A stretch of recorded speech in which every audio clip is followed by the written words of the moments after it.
प्रस्तावना क्या होगा अगर दुनिया के सबसे ताकतवर व्यक्ति, एक राजा, एक योद्धा, एक सम्राट, अपने मन की गहराइयों से यह स्वीकार करे कि शक्ति, सम्मान और वैभव सब अस्थायी हैं। यही हैं मार्कस ऑरेलियस, रोमन सम्राट और एक महान दार्शनिक। उनकी किताब मेडिटेशंस कोई धार्मिक ग्रंथ नहीं, न किसी के लिए लिखी गई थी। यह उनके वाणिज्य विचार, आत्मसंवाद और जीवन के अनुभवों की डायरी है। इसमें वे हमें सिखाते हैं कैसे कठिन परिस्थितियों में शांत रहना है, कैसे दूसरों की निंदा से ऊपर उठना है और कैसे सच्ची खुशी भीतर से पाना है। भाग 1, जीवन से मिले सबक और आभार की भावना। मार्कस पुस्तक की शुरुआत आभार से करते हैं। वे बताते हैं कि उन्होंने जीवन में जिन जिन से कुछ सीखा, उन सभी के प्रति वे आभारी हैं। अपने दादा से उन्होंने सीखा दयालुता और संयम सा, माता से सादगी और श्रद्धा, और शिक्षकों से विवेक और आत्मनियंत्रण। वे कहते हैं, हम सब किसी न किसी का ऋण हैं। जो अच्छा हम में है वह दूसरों से मिला है। यह भाग हमें याद दिलाता है कि हमें भी अपने जीवन में उन लोगों को याद करना चाहिए जिन्होंने हमें किसी न किसी तरह बेहतर इंसान बनाया। भाग 2, नियंत्रण का सिद्धांत। मार्कस का सबसे प्रसिद्ध विचार है, जो तुम्हारे नियंत्रण में है उस पर ध्यान दो, जो नहीं है उसे शांत मन से स्वीकार करो। वे कहते हैं कि दुख इसलिए होता है क्योंकि हम उन चीजों को बदलना चाहते हैं जो हमारे बस में नहीं हैं, जैसे मौसम, दूसरों का व्यवहार या बीता हुआ समय। एक सच्चा व्यक्ति वही है जो अपने विचारों और कर्मों पर नियंत्रण रखता है, भले ही बाहरी दुनिया अशांत क्यों न हो। यह स्टोइसिज्म का मूल है। Control what you can, accept what you can't. नरन, भाग 3, वर्तमान क्षण में जीना। मार्कस कहते हैं, अतीत जा चुका है, भविष्य अनिश्चित है, तुम्हारे पास केवल यह क्षण है, अभी का क्षण। मनुष्य अक्सर अतीत की गलतियों या भविष्य की चिंताओं में खो जाता है। मार्कस सिखाते हैं कि सच्ची शांति और आनंद तब मिलते हैं जब हम हर काम को पूरी एकाग्रता से इस पल में चट करते हैं। वे कहते हैं, जब तुम सुबह उठो तो याद करो कि तुम्हें एक और दिन मिला है, सोचने, अच्छा करने और विनम्र रहने के लिए। भाग 4, आत्मा और ब्रह्मांड। मार्कस मानते हैं कि हर इंसान ब्रह्मांड का एक छोटा हिस्सा है। हम सब जुड़े हुए हैं, जैसे समुद्र की लहरें एक ही सागर से उठती हैं। अगर कोई तुम्हें बुरा कहे तो सोचो, वह भी उसी ब्रह्मांड का अंश है जैसे तुम। वे कहते हैं, अगर तुम ब्रह्मांड के नियमों के साथ जीते हो तो कुछ भी तुम्हें नहीं हिला सकता। यह सोच हमें विनम्र बनाती है और अहंकार से मुक्त करती है।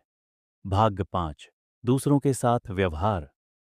मार्कस हर दिन खुद से कहते थे, आज मुझे ऐसे लोग मिलेंगे जो अहंकारी, लालची या कृतघ्न होंगे, लेकिन मैं उनसे बुरा नहीं करूंगा, क्योंकि वे वही कर रहे हैं जो वे जानते हैं। वे सिखाते हैं कि हमें लोगों के स्वभाव से गुस्सा नहीं करना चाहिए, बल्कि उन्हें समझना चाहिए। अगर कोई गलत व्यवहार करता है तो यह उसकी कमजोरी है, तुम्हारी नहीं। इसलिए अपने भीतर की शांति मेंडस को किसी और की नकारात्मकता व सोच से मत बिगाड़ो। एशियाई, भाग 6, आत्मनियंत्रण और साधारण जीवन। मार्कस सम्राट होते हुए भी साधारण जीवन जीते थे। वे कहते हैं, तुम्हें प्रसिद्धि की नहीं बल्कि आत्मसंतोष की आवश्यकता है। उनका मानना था कि सच्ची शक्ति राजमहलों या सैनिकों में नहीं, बल्कि अपने मन पर विजय पाने में सौल है। वे कहते हैं, अगर तुम किसी के बुरे व्यवहार पर क्रोधित होते हो तो तुमने अपने ऊपर नियंत्रण खो दिया। भाग 7, मृत्यु और नश्वरता की समझ। मार्कस अक्सर मृत्यु के बारे में सोचते थे, लेकिन डर से नहीं, बल्कि सच्चाई को स्वीकारने के लिए। वे कहते हैं, मृत्यु प्रकृति का ही एक काम है, जैसे जन्म। जो पैदा हुआ है उसका अंत निश्चित है, तो क्यों डरना। उनके अनुसार मृत्यु को सोचने से हम जीवन को और बेहतर जीना सीखते हैं। हर दिन ऐसे जियो जैसे यह आखिरी हो, तब हर पल की कीमत समझ आएगी। भाग 8, न्याय और कर्तव्य। मार्कस का मानना था कि हर इंसान का धर्म है सही काम करना, भले ही कोई देख रहा हो या नहीं। वे कहते हैं, अगर तुम्हें अच्छा काम करने के लिए इनाम चाहिए तो तुम व्यापारी हो, दार्शनिक नहीं। कभी भी सही काम करने में देरी मत करो। कर्तव्य को करना ही सच्ची स्वतंत्रता है। डेंडारिच, भाग 9, विचारों की शक्ति। मार्कस कहते हैं, तुम्हारा जीवन वैसा ही है जैसा तुम्हारे विचार हैं। अगर तुम्हारे विचार नकारात्मक हैं तो तुम्हारी दुनिया अंधेरी लगेगी। अगर तुम्हारे विचार सकारात्मक हैं तो हर परिस्थिति में रोशनी दिखेगी। इसलिए हर सुबह खुद से पूछो, आज मैं कैसा सोचूंगा, गुस्से से या शांति से। भाग 10, संकट और तकलीफों से सीखना। मार्कस अपने जीवन में लगातार युद्धों और बीमारियों से जूझे, फिर भी वे कहते हैं, हर कठिनाई एक मौका है अपने चरित्र को मजबूत करने का। जब कोई अपमान करे तो उसे परीक्षा समझो। क्या तुम शांत रह सकते हो? वे मानते हैं कि हर दुख तुम्हें कुछ सिखाने आया है, इसलिए भागो मत, बल्कि उसका सामना करो। भाग 11, भाग्य और प्रकृति पर विश्वास। मार्कस कहते हैं, जो कुछ भी होता है वह प्रकृति के नियम से होता है, इसलिए उसे स्वीकार करना ही बुद्धिमानी है। अगर कोई घटना तुम्हारे खिलाफ लगती है तो सोचो, शायद वह तुम्हारे विकास के लिए ही है। यह दृष्टिकोण हमें पित्यत शिकायत से कृतज्ञता की ओर मर ले जाता है। यर्शी, भाग 12, आत्मा की शांति और अंतिम संदेश। अंतिम भाग में मार्कस लिखते हैं, अपनी आत्मा को साफ रखो, क्योंकि वही तुम्हारा सच्चा घर है। वे कहते हैं, दूसरों की गलतियां भूल जाओ, खुद के विचारों को शुद्ध रखो, और याद रखो, यह संसार अस्थायी है।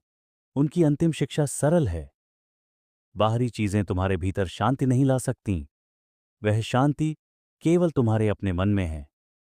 मार्कस ऑरेलियस की मेडिटेशंस हमें सिखाती है कैसे शक्ति में रहकर भी विनम्र रहना, कैसे कठिनाइयों में शांत रहना और कैसे खुद के भीतर स्थिरता पाना।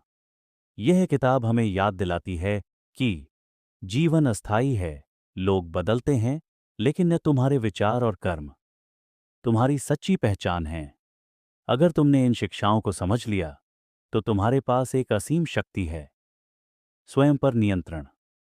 मार्कस ऑरेलियस की यह किताब सिर्फ पढ़ने के लिए नहीं, बल्कि मां जीने के लिए है। हर दिन कुछ मिनट के लिए इसे याद करो और तुम देखोगे, तुम्हारी सोच और जीवन दोनों बदलने लगे हैं। अगर आपको यह वीडियो पसंद आया हो तो लाइक जरूर करें, चैनल को सब्सक्राइब करें और कमेंट में बताएं कि मेडिटेशन की कौन सी सीख ने आपको सबसे ज्यादा प्रभावित किया। आपका एक लाइक और सब्सक्राइब हमें ऐसे ही गहराई भरे कंटेंट लाने की प्रेरणा देता है।